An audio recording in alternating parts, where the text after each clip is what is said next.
หมายถึงพระอริยบุคคลเนี่ยที่ยังไม่บรรลุเป็นพระอรหันต์เนี่ยเรียกว่าพระเสขะถ้าเป็นพระเสขะเรียกว่าถ้าเป็นพระเสขะนะคะก็คือผู้ที่ไม่ต้องศึกษาเล่าเรียนอีกต่อไปไม่ต้องประพฤติปฏิบัติอีกต่อไปแล้วเพราะบรรลุเป็นพระอรหันตบุคคลแล้วนั่นเองนะแต่พระอานนท์เนี่ยเป็นเสขะบุคคลเป็นพระเสขะนะเป็นหมายถึงเป็นพระอริยะในขั้นพื้นฐานเนี่ยพระโสดาบันเท่านั้นเอง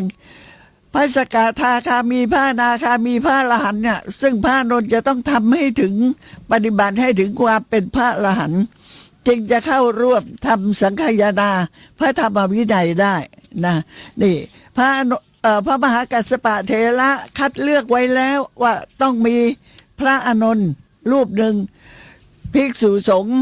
มีที่คัดเลือกไว้ก็ได้499รูปแต่ต้องการ500การทำสังฆายนาเนี่ยนะมีในครั้งนั้นนี่มีการคัดเลือกกันเรียกว่ามีภิกษุสงฆ์หมู่ใหญ่นะที่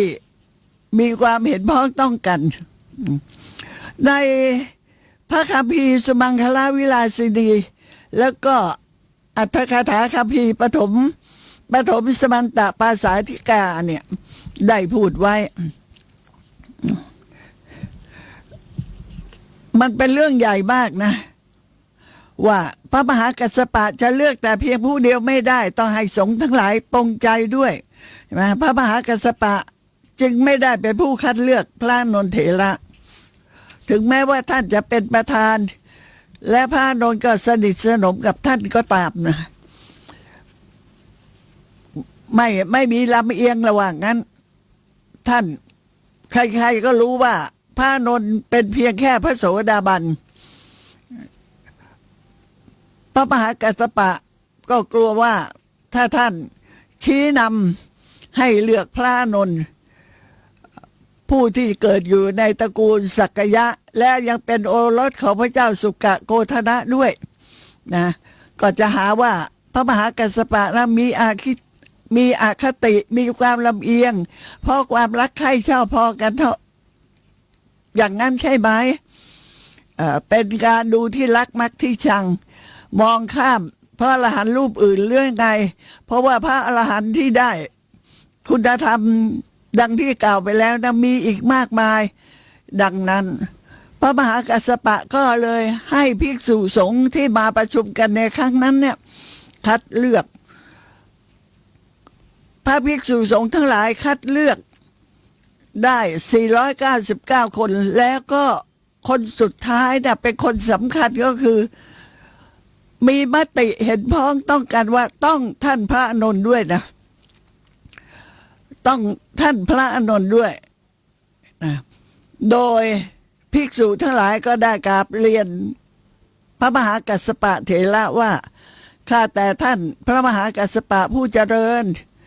ท่านพระอานนท์เนี่ยถึงแม้ว่ายังเป็นพระเสขะอยู่ก็จริงถ้าคัดเลือกท่านไว้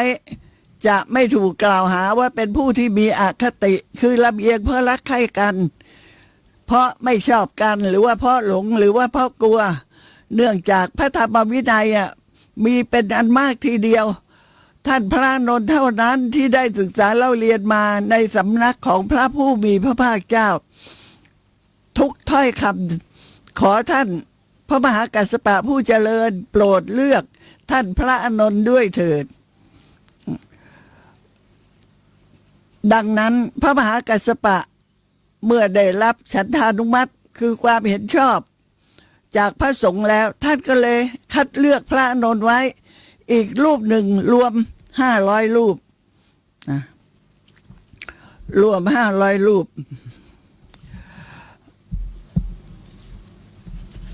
ในการทำสังฆายนาเนี่ยในการทำสังฆายนาอยากจะต้องพูดตรงนี้ต้องพูดตรงนี้สักนิดโดยที่ ไม่อยากจะให้ล่วงเลยไปเพราะว่าได้เห็นความจงรักภักดีของพระอานนท์นะเพื่อให้เห็นความจงรักภักดีความซื่อสัตย์ของพระอานนท์ถึงแม้ว่าพระพุทธเจ้าจะปรินิพพานไปแล้วก็ตามพระอานนท์นั่น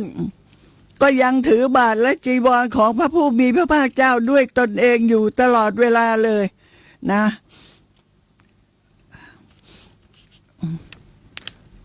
เวลาที่พระอานนท์จะเดินทางไปที่ไหนก็ถือบาทและจีวรของพระพุทธเจ้าไปด้วยเวลาที่ประชาชนชาวเมืองสาวัตถีได้ทราบว่าพระอานนท์มาถึงแล้วนะก็ถือของหอมดอกไม้เนี่ยมาต้อนรับพระอานนท์แล้วก็ร้องไห้ค่ำควรพูดพร่ำเพ้อรำพันกันว่าข้าแต่ท่านพระอานนท์ผู้เจริญ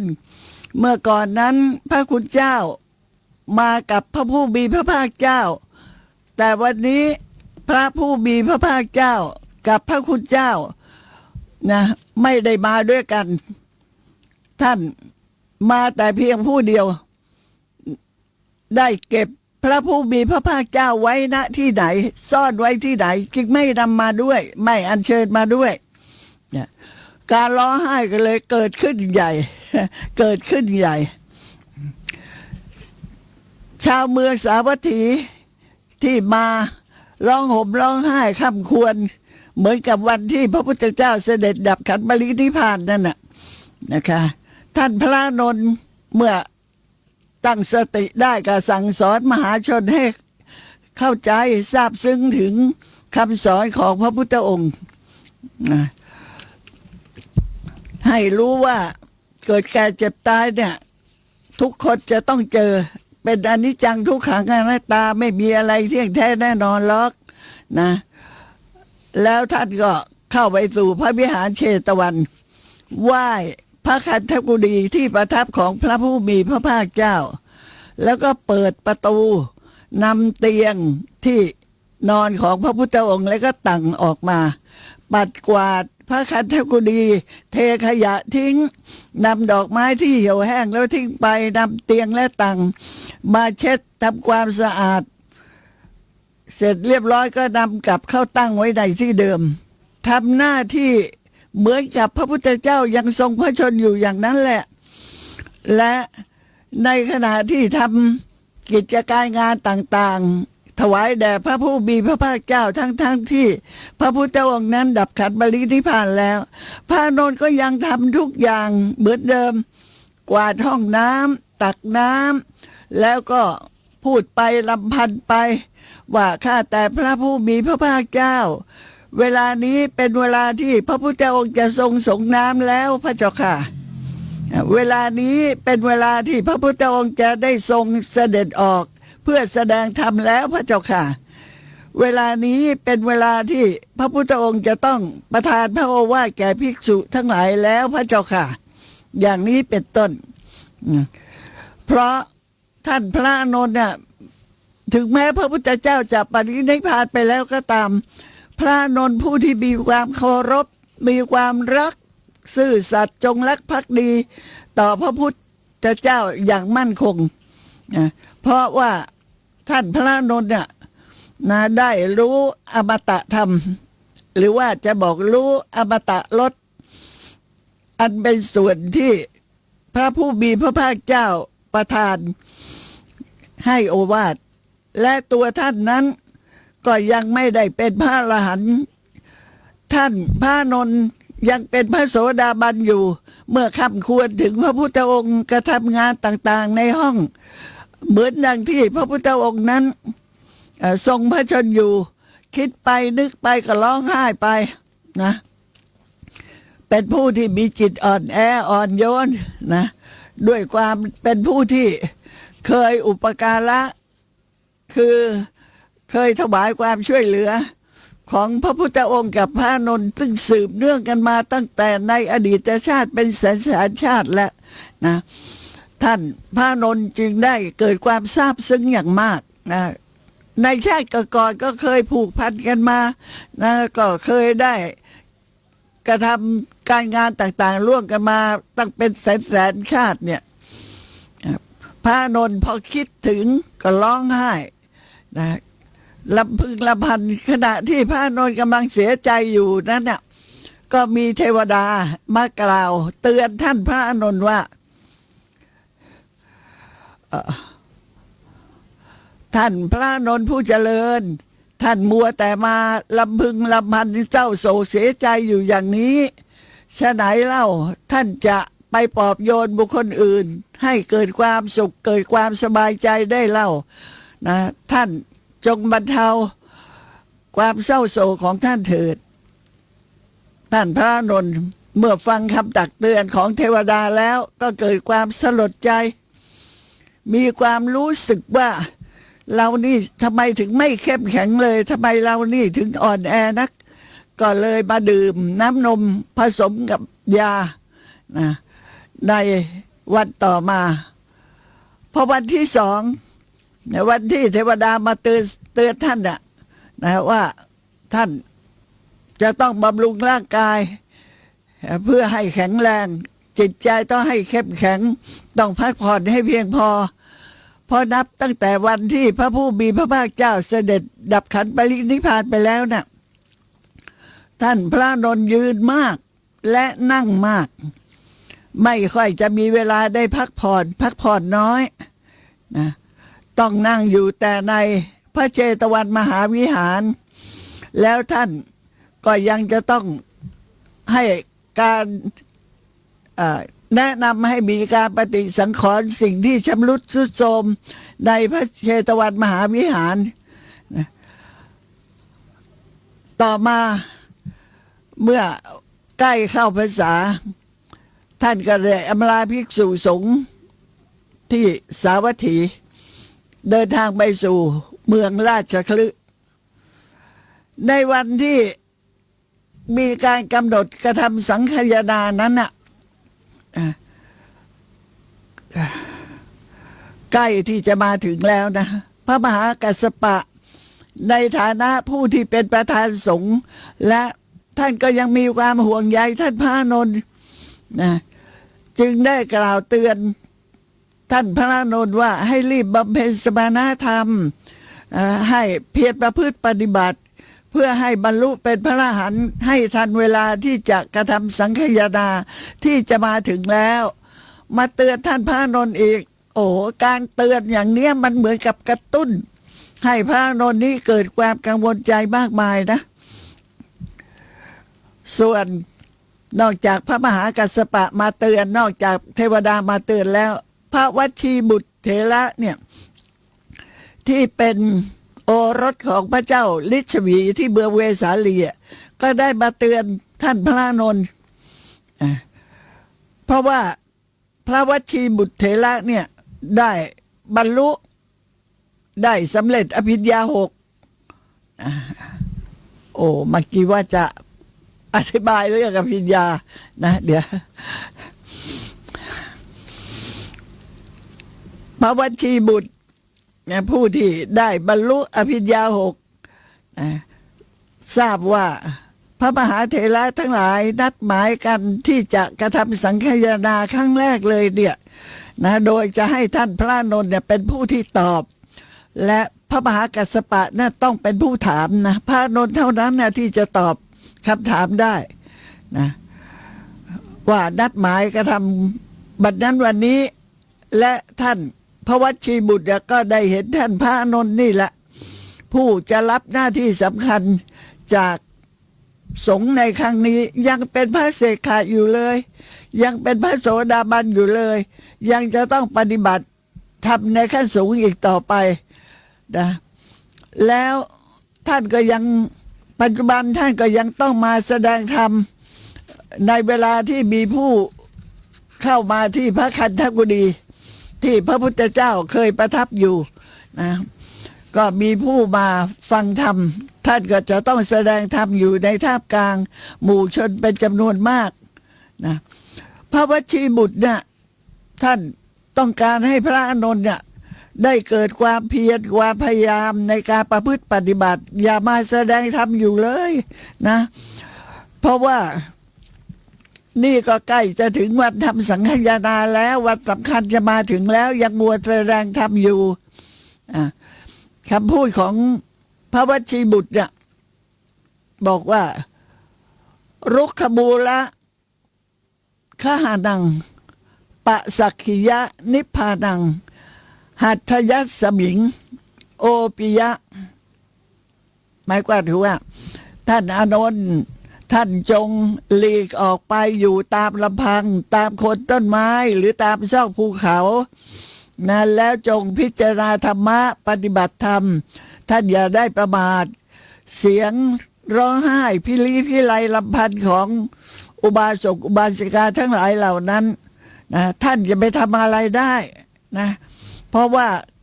งานสำคัญนั้นยังมีอยู่เมื่อพระอานนท์ถูกกล่าวเตือนจากคนนั้นจากคนนี้นะบอกกระตุ้นเตือนให้รู้ว่าอย่ามัวเศร้าโศกเสียใจเลยอย่ามัวไปแสดงธรรมอยู่เลยเพราะว่างานสำคัญนะยังรออยู่ข้างหน้าก็คืองานทำสังฆทานคำสอนของพระพุทธเจ้าครั้งที่หนึ่งนั่นเองแล้วท่านมัวแต่มาแสดงธรรมอยู่นะมาคุกคลีอยู่กับอุบาสกอุบาสิการ้องไห้คำควรอยู่นะเรียกว่าลำพึงลำพันถึงพระบรมศาสดาไม่ควรทำอย่างนั้นควรที่จะปลีกตัวไปอยู่ตามโคนต้นไม้หรือตามซอกภูเขาแล้วก็เพียรประพฤติปฏิบัติให้บรรลุพระนิพพานเมื่อพระนนท์พิจารณาอย่างนี้แล้วว่าเราจะต้องเพียรพยายามในการที่จะประพฤติปฏิบัติแล้วท่านก็ประพฤติปฏิบัตินะอย่างเต็มที่ก่อนถึงวันที่จะกระทำสังฆทาน1 วันนั่นแหละค่ะเหมือนกับว่าพรุ่งนี้จะกระทำสังฆทานแล้วนะภิกษุก็มากันที่ถ้ำสุกลขาตาเยอะแยะนะภิกษุบางพวกในครั้งนั้นนะก็มีภิกษุบางพวกเนี่ยที่ใกล้ชิดกับท่านพระอานนท์เห็นพระอานนท์ยังทำตัวยังไม่ได้บรรลุเป็นพระอรหันต์เลยนะก็เลยได้พูดเน็บแนมท่านพระอานนท์ภิกษุบางพวกได้พูดเน็บแนมท่านพระอานนท์ว่าในที่นี้นะมีพระภิกษุอยู่รูปหนึ่งนะในหมู่ของภิกษุของเราเนี่ยเที่ยวเดินส่งกลิ่นเหม็นอยู่กระจายไปทั่วทีเดียวภิกษุเนี่ยพูดเน็บแนมท่านพระอานนท์ว่าในที่นี้มีพระภิกษุรูปหนึ่งนะในหมู่ของภิกษุสงฆ์ของเราเนี่ยเที่ยวเดินส่งกลิ่นเหม็นไปอยู่ทั่วทีเดียวเป็นคำตำหนิติเตียนที่รุนแรงมากพระอานนท์ได้ยินคำพูดนั้นแล้วเกิดความรู้สึกสลดใจและรู้เลยว่าภิกษุที่มาส่งกลิ่นเหม็นอยู่ในหมู่ของภิกษุสงฆ์เหล่านี้ไม่มีใครหรอกต้องหมายถึงตัวเรานั่นเองเพราะว่าตัวเรายังไม่ได้บรรลุเป็นพระอรหันต์เลยนะยังวุ่นวายอยู่อย่างนี้เป็นคำพูดกระทบกระเทียบเปรียบเปยที่แรงมากเลยนะท่านก็รู้ว่าพูดหมายถึงท่านนะหมายถึงท่านว่ามาเดินตรงกลิ่นเหม็นอยู่อย่างนี้ข้อนี้หมายความถือว่ายังมีกิเลสตัณหามากมายโลภะโทสะโมหะมีมากเหลือเกินยังไม่เพียรพยายามประพฤติปฏิบัติยังมาเดินอยู่ในที่นี้มาทำอะไรอยู่ในที่นี้มาส่งกลิ่นเหม็นอยู่เป็นกลิ่นของบาปอกุศลนะน่าฟังแล้วสลดใจเลยแหละนะพระอานนท์ท่านรู้ว่าพูดหมายถึงตัวท่านภิกษุบางรูปนั้นก็มาเตือนท่านพระอานนท์เลยว่าท่านพระอานนท์ผู้มีอายุการประชุมสงฆ์จะมีขึ้นแล้วในวันพรุ่งนี้แล้วท่านก็ยังเป็นพระเสขะอยู่ยังมีกิจการงานที่ควรกระทำอย่างยิ่งเพื่อการบรรลุมรรคผลนิพพานเพราะเหตุใดเล่า ท่านไม่ไปเพียรประพฤติปฏิบัตินะท่านไม่ควรที่จะไปสู่ที่ประชุมสงฆ์ทั้งที่ท่านยังไม่ได้บรรลุเป็นพระอรหันต์นะท่านควรที่จะไปประพฤติปฏิบัติอย่ามาเดินอยู่อย่างนี้เลยนะท่านจงเป็นผู้ที่ไม่ประมาทเถิดโอ้แสดงว่าพระอานนท์โดนตำหนิติเตียนเยอะเลยนะท่านคิดว่าก็ในขณะที่เรายังเป็นพระเสขะอยู่อ่ะแล้วจะเข้าไปสู่ที่ประชุมสงฆ์นั้นน่ะมันเป็นการไม่สมควรเราก็รู้นะเราก็จะเพียรประพฤติปฏิบัตินะท่านก็เพียรประพฤติปฏิบัติความเพียรมากเกินไปเป็นไงคะความเพียรมากเกินไปมันทำให้จิตฟุ้งซ่านค่ะนะท่านพระอานนท์เพียรมากเหลือเกินจิตใจฟุ้งซ่านไม่สามารถที่จะบรรลุอะไรได้เลยท่านพิจารณาผมขนเล็บฟันหนังต่างๆเหล่านี้ตลอดทั้งวันตลอดทั้งคืนโอ้ยิ่งใกล้จะสว่างยิ่งใกล้จะถึงวันพรุ่งนี้ใกล้จะสว่างแล้วท่านยิ่งทำความเพียรอย่างยิ่งยวดทีเดียวปวดเมื่อยไปหมดทั้งตัวนะเพราะว่าเพียรประพฤติปฏิบัติไม่ได้หลับไม่ได้นอนนะไม่ได้พักอะไรเลยเพียรมากเกินไปไม่ดีนะคะท่านผู้ฟังค่ะเพียรมากเกินไปมันทำให้จิตใจฟุ้งซ่านค่ะท่านพระอานนท์เพียรมากเกินไปบรรลุไม่ได้นะท่านก็เกิดความรู้สึกว่าเราคงจะไม่สามารถที่จะบรรลุอะไรได้แน่นอนแล้วไม่ไหวแล้วขอพักสักหน่อยเถอะทนไม่ไหวปวดเมื่อยไปหมดทั้งตัวตอนนั้นท่านกำลังเดินจงกรมอยู่นะตลอดทั้งคืนใช่ไหมเป็นคืนก่อนที่จะกระทำสังฆายนาพรุ่งนี้นะเมื่อท่านไม่สามารถที่จะบำเพ็ญเพียรให้บรรลุเป็นพระอรหันต์ได้นะตอนนั้นท่านก็หวนคิดระลึกนึกถึงพระวาจาของพระพุทธองค์ที่แสดงไว้ก่อนที่จะปรินิพพานว่าดูก่อนอานนท์เธอเป็นผู้ที่ได้กระทำบุญไว้แล้วเธอจงหมั่นเพียรเจริญกรรมฐานเถิดไม่ช้าก็จะได้บรรลุเป็นพระอรหันต์แน่นอนพระอานนท์ก็คิดถึงคำสอนพระพุทธเจ้าอย่างนี้แหละพระวาจาของพระพุทธเจ้าเนี่ยนะไม่ผิดพลาดหรอกค่ะไม่เคลื่อนไปเป็นสองเป็นสามนะแต่ว่าพระอานนท์คิดว่าเราคงจะปรารภความเพียรมากเกินไปหรือเปล่าเนี่ยเพราะเหตุนั้นจิตของเราจึงฟุ้งซ่านมากมายต่อไปนี้เราจะประกอบความเพียรให้พอเหมาะพอควรพอคิดอย่างนี้ก็คิดว่าเดี๋ยวจะพักซะหน่อยก็เลยออกจากที่จงกรมมายืนล้างเท้าแล้วก็เข้าไปในที่พักขึ้นไปนั่งบนเตียงด้วยคิดว่าเราจะพักผ่อนสักชั่วเวลาเล็กน้อยแล้วก็เอนกายลงบนเตียงเอนกายลงร่างกายยังไม่ได้กระทบกับที่นอนเลยพอเท้าทั้งสองพ้นจากพื้นศีรษะก็ยังไม่ทันถึงหมอนในระหว่างนั้นจิตของท่านพระอานนท์ก็หลุดพ้นจากกิเลสอาสวะทั้งหลายที่เป็นเครื่องลอยลัดไม่มีอุปทานหมดความยึดมั่นถือมั่นเลยโอ้ตรงนี้เป็นจุดสำคัญซึ่งจะต้องพูดต่อไปในวันจันทร์นะคะพูดต่อไปในวันจันทร์ค่ะขณะนี้เวลามากแล้วพบกันใหม่ในวันพรุ่งนี้นะวันจันทร์นะคะสวัสดีค่ะทุกท่าน